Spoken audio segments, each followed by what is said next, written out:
ጤና ይስጥልኝ እንዴት አመሻችሁ የኢትዮጵያ ኮሚኒቲ አባላት ዛሬ ደግሞ እንደገና በመካከላችሁ ተገኝተናል አንዳንድ ማስታወቂያዎች ለመናገር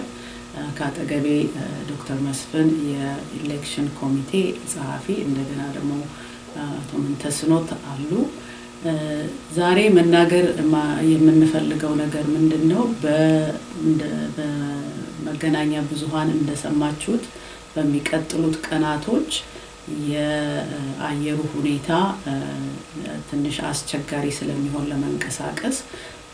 የወጣውን ማሳሰቢያዎች ተመልክታችኋል ከዛ የተነሳ ምርጫውን ማድረግ አስቸጋሪ ስለሚሆን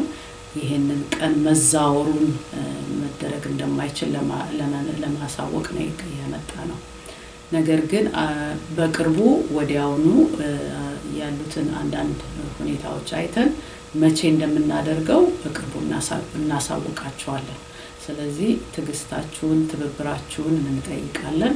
በዚህ አጋጣሚ ማመስገን ወዳለው የኢትዮጵያ ኮሚኒቲ አባላት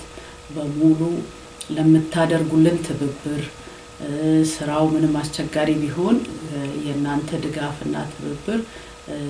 ጥቆማውን በማካሄድ በመስጠት ለምታደርጉት አክቲቭ የሆነ ኢንጌጅመንት በጣም አድርገን እናመሰግናለን እንደዚሁም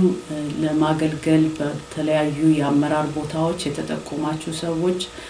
ስልካችንን በመቀበል ጥሪያችንን በመቀበል ለምናደርግላችሁ ጥያቄ ሁሉ ተባባሪ በመሆን ፈቃደኝነታችሁን ደግሞ በማሳየት ለተለያዩ ቦታዎች ለመወዳደር ዝግጅት የወሰዳችሁትንና ቃል የገባችሁትን ሰዎች ፈቃደኛ ሆናችሁትን ሰዎች በጣም አድርገን ማመስገን እንፈልጋለን እንግዲህ ይሄ ስራ የሁላችንም ነው እኛ በማስተባበር እዚህ ያለን እንጂ ኮሚኒቲያችንን ወደፊት ለመውሰድ የሁላችንም ቅን የሆነ የማያቋርጥ ተሳትፎ ያስፈልጋል በመተጋገዝ በመተባበር ቅንነትን በመያዝ የተሻለ ጊዜ ማየት እንድንችል ለሚመጣውም ትውልድ የምናቆየው ነገር እንዲኖረን እንግዲህ እግዚአብሔር ይርዳን ይያልን በቅርብ ቀን መተን ደግሞ ምርጫው የሚካሄድበትን ቀን ወስነን በአስቸኳይ እናሳውቃችኋለን እናመሰግናለን